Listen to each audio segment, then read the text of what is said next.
Eric, un mot pour commencer sur l'état des troupes. Comment vont les joueurs physiquement? Tout le monde est présent, même effectif que les derniers matchs. Euh, voilà, pas rien à signaler de ce côté-là. Et moralement, Plutôt bien. C'est notre première défaite de la saison, toute compétition confondue. Donc forcément, ça fait un peu bizarre parce qu'on n'avait plus cette habitude-là. Mais je trouve que depuis, en tout cas l'entraînement, on a pu évacuer la frustration, mais ce que j'espère, c'est qu'on puisse l'évacuer pleinement demain. c'était la frustration qui était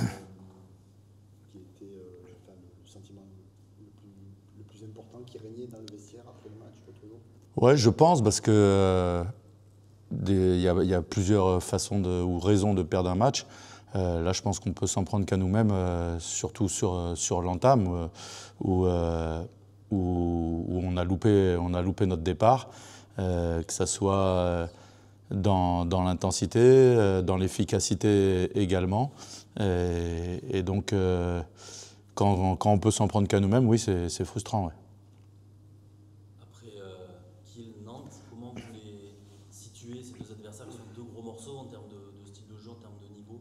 Est-ce que selon vous, Nantes est plus fort que Kiel, pour résumer? Ça, c'est compliqué à dire. Et il y a des fois des équipes qui peuvent paraître plus fortes, mais qui conviennent mieux à un adversaire. Donc c'est complexe à faire ce type de réponse. En tous les cas, c'est forcément un gros adversaire qui est en Ligue des Champions, qui était au Final Four de la Ligue des Champions l'an dernier. Donc oui, c'est forcément un gros adversaire. Maintenant, est-ce que c'est plus ou moins fort que Kiel, que nous, je ne saurais pas le dire. De quoi, de qui il faut avoir peur dans cette équipe de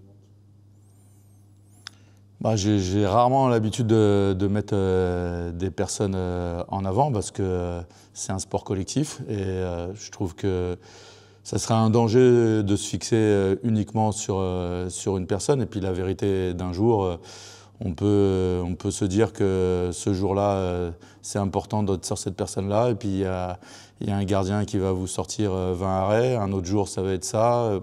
C'est très compliqué comme ça à se projeter sur un joueur. Par contre, on sait qu'ils ont un sens du collectif qui est quand même assez poussé. Et en ça, le danger peut aussi venir de partout. Est-ce que c'est déjà le match le plus important de la saison, en quelque sorte, dans vos objectifs? C'est le match à pas perdre pour y arriver? Plus important, je dirais pas ça, mais important, oui, ça c'est une certitude. On est à la 7e journée, les deux équipes sont invaincues, même si Nantes a fait un match nul en entrée de championnat. Ce qu'on peut dire, c'est que si on les bat, on les écarte pas simplement à une victoire de nous, mais une et demie. Donc on commence à avoir un tout petit matelas qui serait intéressant, mais on sera qu'à la 7e journée du championnat. Et le parcours pour obtenir des titres, il est long, et il est différent d'une équipe à l'autre. L'année dernière, Nantes finit devant nous, mais ils ont été perdre à Istres, par exemple, et nous, on ne l'a pas fait, mais on finit derrière eux. Donc il y a plusieurs chemins pour arriver à un objectif. Et selon vous, le titre, en tout cas les deux premières places, ne vont pas se jouer que sur les confrontations directes entre PSG, Montpellier, Nantes? Ça pourrait, mais ça serait aussi dénigrer un peu tout le reste du championnat. Et on sait qu'on est à même de faire ce qu'on appelle des faux pas, ou en tout cas de perdre des points sur d'autres adversaires. Nantes l'a démontré en faisant le match nul à Chambéry cette année. Paris avait fait un match nul à Dunkerque l'an dernier. Donc il y a plein de petits points comme ça qu'on peut perdre ailleurs. Donc résumer le championnat à la confrontation dans ce trio-là, je pense que ça peut arriver. C'est fort possible, mais si on regarde l'historique du championnat, rarement ça s'est joué que dans les confrontations entre ces équipes-là. Montpellier avait gagné Nantes en match de préparation. Les deux équipes, j'imagine, ont beaucoup changé depuis parce qu'il s'est passé du temps, mais quoi ça s'était joué à ce moment-là, en préparation? Je pense qu'on n'en était pas à la même étape de notre préparation. On avait commencé un peu plus tôt que Nantes. Alors, on n'était pas à la même étape, peut-être physiquement, mais on était encore quand même dans la construction de notre groupe, puisqu'on avait beaucoup de recrues à intégrer, ce qui n'est pas du tout leur cas. Ils ont une seule recrue. Mais le fait qu'on n'en était pas au même moment, eux, c'était leur 2e match, nous, c'était notre 6e match de préparation.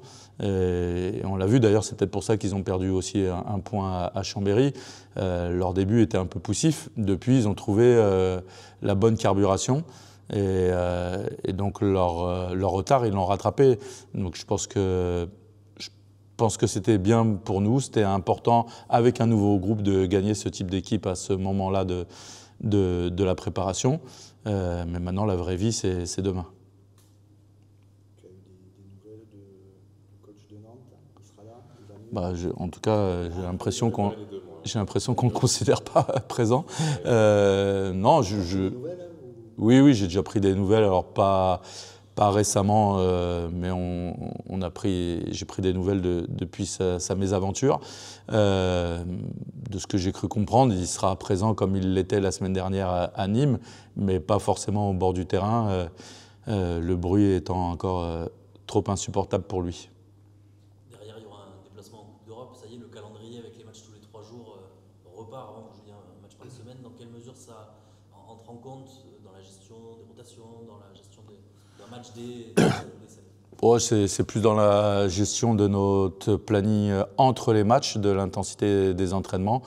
Dans les matchs, il n'y a pas de gestion. On joue, on cherche à gagner les rencontres et avec les personnes qui sont sur le terrain. Et voilà, il n'y a pas de gestion dans les matchs, aucune gestion à avoir dans les matchs. Mais c'est plus la gestion autour des matchs où les entraînements n'ont pas la même dynamique forcément que quand on joue une fois par semaine. C'est plus ça qui est à gérer. Vous préparez un match plus 1 ou là vous êtes vraiment Non, jamais. sur Nantes et Berne? Ce serait, alors déjà jamais, mais alors là, je dirais qui plus est, ça serait quand même une belle erreur. Merci à vous.